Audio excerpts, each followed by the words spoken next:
Seguimos en Pajaritos en el Aire, en la X5 Radio 91.3. A todos los oyentes que están del otro lado, les recordamos que pueden comunicarse con nosotros al 221-359-0491, 221-359-0491. Sí, ¿te puedo contar una cosa? Sí. Yo quería mandar un mensaje al programa de la mañana de esta hermosa radio y no me podía acordar el número, no me podía acordar y me puse a cantar la canción del separador. La canción, claro. Y bueno, y me acordé.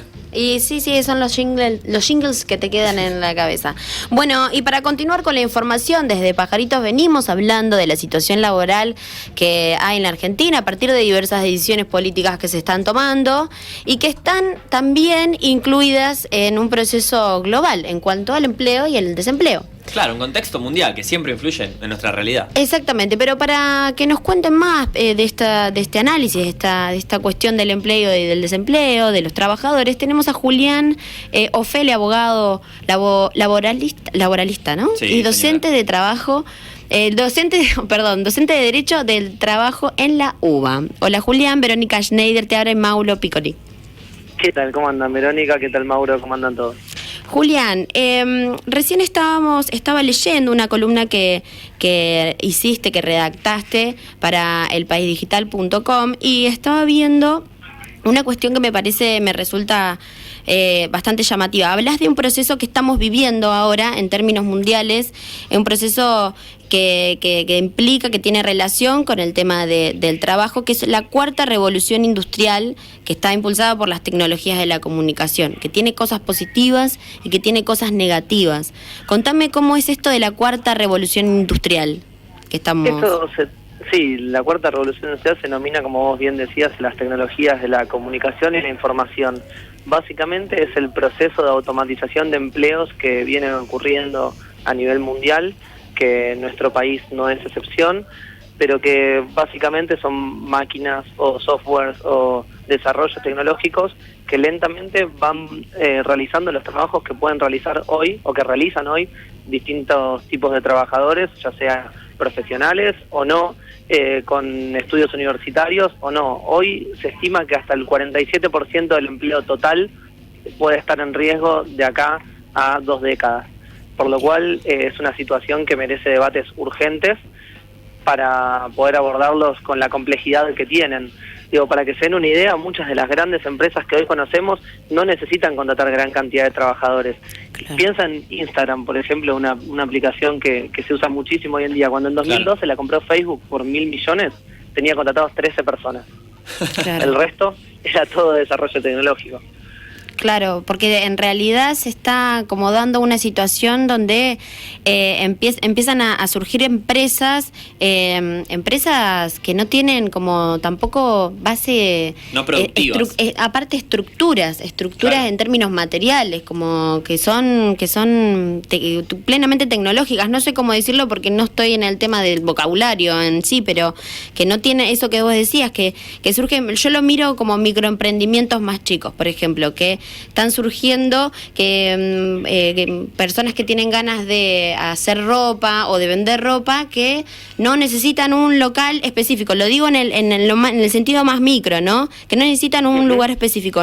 Solamente con vender por internet ya pueden generar una gran empresa, ¿o no? Sí, sin dudas. Eso es un tema y tiene que ver con muchas cuestiones el tema de los empleos en riesgo. Digo, desde el avance de la tecnología, pero claro. También con el envejecimiento poblacional, la desigualdad, la globalización, precarización del trabajo. Hay muchos factores que influyen en esto de que haya muchos empleos en riesgo.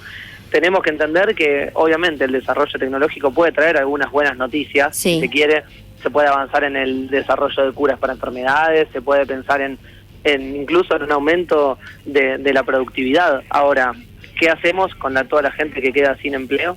Y cómo podemos resolver esa situación es una de las grandes discusiones que hoy se vienen dando. Y también me parece, es algo a lo que apelás en tu planteo, Julián, es el tema de, que también tiene que haber una definición institucional, política, humana, incluso de decir, bueno, tenemos estos avances, pero no podemos dejar a tanta gente afuera del sistema. Sí, sin dudas, o sea, mira... Que también hubo procesos mundiales que fueron así. digo, hubo avances, pero también se buscó otras formas de, bueno, generar trabajo, de alguna manera. Sin dudas. Hay quienes dicen que siempre que avanzó la tecnología o se crearon nuevas maquinarias, también se crearon nuevas fuentes de trabajo. Esta es la primera vez a nivel mundial que esto está en duda. Digo, para darles un poquito más de números, porque sé que son apasionantes en este caso. Sí. Digo, de acá al 2030, la OIT estima que solamente para cubrir los puestos de trabajo que se van generando hay que crear 600 millones nuevos de puestos de trabajo, mientras que a nivel mundial los puestos de trabajo se van perdiendo o se van precarizando, como es el caso de la Argentina, ¿no? Los puestos de trabajo que se crearon en los últimos meses son puestos de trabajo precarios, por lo cual se perdieron puestos de trabajo en el mercado formal y se crearon puestos de trabajo precarios, por lo cual la complejidad es aún mayor, ¿no? Porque no solamente estamos hablando de puestos de trabajo, sino también de la calidad de esos puestos de trabajo, que permitan efectivamente a la persona desarrollarse en plenitud y no estar pendiente de ver cómo puede resolver todas las situaciones que redundan además de sus tareas cotidianas, si se quiere. Sí, y además hay una cuestión que me parece interesante. Digo, estamos hablando de la cuarta revolución industrial y en Argentina seguimos preocupados por vender limones a Estados Unidos. Acá tenemos un problema, una contradicción, me parece. Bueno, sin dudas, o sea, en Argentina estamos perdiendo puestos de trabajo en el mercado formal, estamos perdiendo puestos de trabajo en el sector industrial, que es donde está la mayor cantidad de empleos formales y de los que son necesarios para avanzar en el desarrollo. Es decir, Argentina no pierde puestos de trabajo por el avance de la tecnología, pierde puestos de trabajo porque decide perjudicar especialmente al sector que es más valioso a la hora de crear empleo formal. Entonces, ahí tenemos un problema que no solamente es el avance en la tecnología o lo que viene ocurriendo a nivel mundial, sino una decisión política de avanzar en un sentido contrario, de agravar aún más ese problema. Claro, en realidad, bueno, lo que vos decís es que puede haber un proceso mundial, global, de, digamos, de pérdida de desempleo, pero sin embargo cada país, a partir de sus decisiones políticas en cuanto a la economía, o sea, de la producir o generar industria o trabajo, o digamos, hacer circular el mercado interno, tiene que ver con eso, con decisiones políticas. Solamente, digamos, el proceso global no implica tanto las cuestiones y las problemáticas que puede llegar a tener la Argentina. Entonces, es decir, si cambian las decisiones políticas, podríamos contrarrestar un poco este proceso que estamos planteando de las tecnologías y de esta revolución industrial. Sí, sin duda, digamos. Imagínense que para fines del 2015 Argentina cerraba, digamos, uno de los ciclos, esto incluso más allá de mis propias ideas políticas, tiene que ver con una cuestión objetiva, cerraba uno de los ciclos de creación de empleo más importantes de su historia, sino el más importante, y la discusión que se venía dando era entre aquellos que creían que se tenía que avanzar en la formalización de todos los puestos de trabajo y la discusión respecto a la economía popular y cómo dar lugar a ese sector que no se lograba terminar de incorporar al mercado formal, de la precarización, de la tercerización. Digo, se discutía calidad del empleo en la Argentina a fines del 2015. Es un tema grave, es un tema profundo, pero se discutía la calidad del empleo. Hoy volvemos a discutir empleo a ciegas. Digamos, solamente la posibilidad de recuperar las fuentes de trabajo que se están perdiendo. Entonces retrocedimos un escalón importante en la discusión del empleo en la Argentina.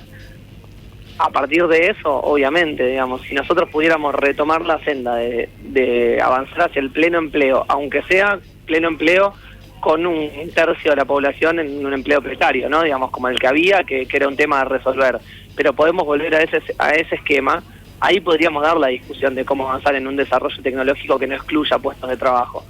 Ahora, en estas condiciones no podemos discutir ni eso. Con suerte podemos aferrarnos a lo que hay.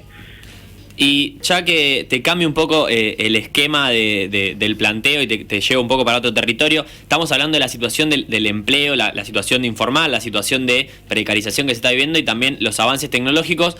Ante esto, ¿cuál es la respuesta quizás o cuál es la posición que vos notás dentro del Poder Judicial en relación al derecho al trabajo? Digo, sabemos que hay infinidad de conflictos en este momento, sabemos que tienen conflictos los docentes por un lado, tienen conflictos los trabajadores que están en empresas que están quebrando, los trabajadores, no sé, por ejemplo, del Bauen, muchísimos trabajadores. ¿Qué está pasando en la justicia? Sabemos que hace unos días nomás la Corte Suprema, que es la autoridad máxima de la justicia, intentó sacar la ley del 2x1. ¿Cuál es la situación laboral en la justicia? ¿Qué rasgos identitarios se están dando en esta época en la justicia?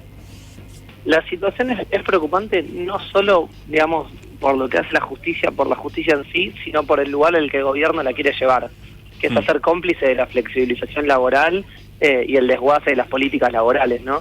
Hoy la Justicia Nacional del Trabajo, por caso, el gobierno nacional quiere traspasarla a la ciudad.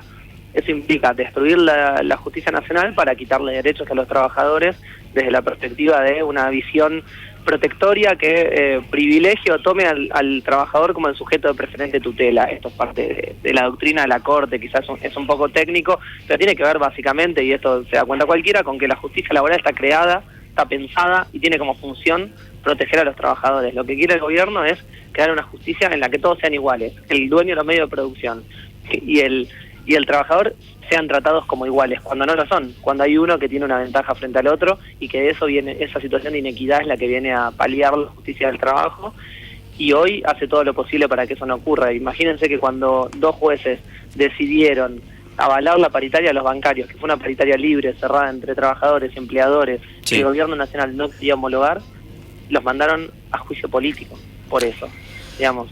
Y eso es una situación grave, un apriete concreto y directo del gobierno nacional a la Justicia Nacional del Trabajo, como diciendo, no pueden ir por ese camino. Claro. Pero tenemos que avanzar en la flexibilización, no pueden avanzar en este sentido. La paritaria no puede cerrar arriba del 20. Esto es lo que resulta muy complicado. Y ni hablar que, bueno, también hay un sector de la justicia que lo hace por motus propio, digo, por convicciones. Pero lo que a mí me resulta más grave un gran sector, podemos decir, la justicia del trabajo es eso. Un gran sector, podemos decir, que lo hace por motus propio. Sí, pero en la justicia del trabajo tenemos una particularidad, que es que en estos años se han producido muchos avances. A nivel de Corte Suprema se han producido avances en materia laboral, y en la Justicia Nacional del Trabajo también hay jurisprudencia interesante, fallos interesantes y un rol en general protectorio, con muchas deficiencias, con jueces que no fallan como deberían, también con problemas presupuestarios y una gran demora en los expedientes que perjudica fundamentalmente a los trabajadores. Pero en esta materia, en lo que hace al trabajo, ha habido avances en estos últimos años. Ahora hay quienes quieren congraciarse con el gobierno nacional y hay quienes son apretados por el gobierno nacional para hacerlo en otro sentido. Pero es algo que hay que defender todavía, lo que queda de la Justicia Nacional del Trabajo, porque lo que puede venir puede ser mucho peor. Qué bueno esto que estás planteando, porque no se conoce, digo, generalmente en el cotidiano. Y a diferencia de un montón de otros sectores, digo, lo que tiene que ver con la justicia laboral afecta directamente a tu vida cotidiana y a tu trabajo cotidiano. Qué bueno que, digo, que nos estés planteando esto y que podamos llegar a charlarlo de alguna manera, porque digo, me parece que las modificaciones en la justicia laboral no son una noticia cotidiana. No, ni hablar. En estos últimos años la Corte sacó fallos que generaron una jurisprudencia interesante en el sentido de la libertad sindical, en la posibilidad de que los sindicatos con simple inscripción puedan gozar de muchos derechos que antes no tenían, para la posibilidad de organizarse sindicalmente, protección de delegados, la posibilidad de reincorporación de los delegados que sufrieron un despido por su actividad sindical. Hubo avances que comenzaron inmediatamente a partir del cambio de gobierno y en este caso también del cambio de la Corte Suprema, ¿no? Claro. Comenzaron a retroceder, como es el fallo Orellano, que limitó el derecho de huelga a aquellos que no están en un sindicato, o huelgas que no son convocadas por un sindicato, y esto es un problema grave. Julián, hay una cuestión ahí que me quedó un poco en el tintero, que es el tema de que del tema de estas políticas de ajuste, digamos, estas políticas de ajuste, estas políticas que está teniendo el gobierno en términos de precarización laboral, en términos de no valorar de no tener en cuenta la lucha social, tiene que ver con diferentes medidas que se están dando en términos económicos. Es decir, la industria nacional, la industria interna está claramente bajando, y eso supuestamente va de la mano de una política que ellos que tienen como objetivo, que es bajar el déficit fiscal, que bajar el nivel de inflación. ¿Cómo ves? ¿Cuál es el análisis que hace eso? ¿Es positivo? ¿Lo ves? ¿Ve que va a algún lado? Aparte, obviamente no teniendo en cuenta a las políticas con los trabajadores, pero en el resto de las políticas que está llevando a cabo este gobierno, ¿cómo lo ves? Lo veo de una manera muy problemática. Entienden que para generar empleo tienen que flexibilizar, con lo cual el único camino es empeorar la calidad del empleo y el nivel de empleo en la Argentina. Creo que las políticas que están asumiendo son las contrarias a las que hay que hacer. Digamos, en los 90 se tomaron estas políticas y fracasaron rotundamente. Eso es lo interesante de esto, que no tiene ninguna novedad. que es exactamente lo que se hizo antes y fracasó. Claro. La flexibilización laboral no funcionó en ningún país del mundo para generar más y mejor empleo. ¿Y la modernización del Estado? Esta famosa modernización que están haciendo. Yo lo que veo es que lo que hicieron fue despedir a través de una persecución ideológica a muchísima gente y a crear nuevos cargos, aún en cargos jerárquicos que le implican mayor gasto al Estado, pero con su propia gente. Digo, no modernizaron nada. Lo único que hicieron fue crear un esquema propio que responda a ellos para poner al Estado a jugar en función de otros intereses, pero no hay ninguna modernización del Estado. Digo, subir alguna que otra cosa a internet no es modernizar. Bien. Tenemos que dejar de pensar así. Claro. Julián, la última por lo menos de mi parte. Sí. Sos abogado y docente de la Universidad de La Plata, de la UBA, de la Universidad de Buenos Aires. Sí. Una última opinión, estamos en el medio de una movilización nacional de la universidad, la Marcha Federal Educativa. Una última opinión al respecto, ¿cómo es la situación de los docentes? ¿Cómo se vive ahí desde la Universidad de Buenos Aires? Y la situación de los docentes en la Universidad de Buenos Aires es muy particular, digo, ni hablar de la problemática respecto a que no quieren dar un aumento siquiera cercano a lo que va a ser la inflación. El año pasado no lo hicieron tampoco. Imagínate, en mi facultad, en la Facultad de Derecho, la mayoría de los que damos clases lo hacemos gratis. En esos niveles estamos en nuestra universidad. Hay alrededor de un 50% de docentes de nuestra facultad da clases gratis. ¿50%? Y somos... o más, incluso te diría. No tengo el número exacto porque la verdad es que nunca... Sí, no es algo que te lo van a decir. Los números exactos en la facultad, pero te lo digo, por lo menos el 50% de los que están a cargo en los cursos y dan clases habitualmente, lo hacen gratis. Entonces, estamos en una situación muy compleja en materia laboral en la UBA. Bien, Julián, ¿quedó algo para decir? ¿Te gustaría decir algo más?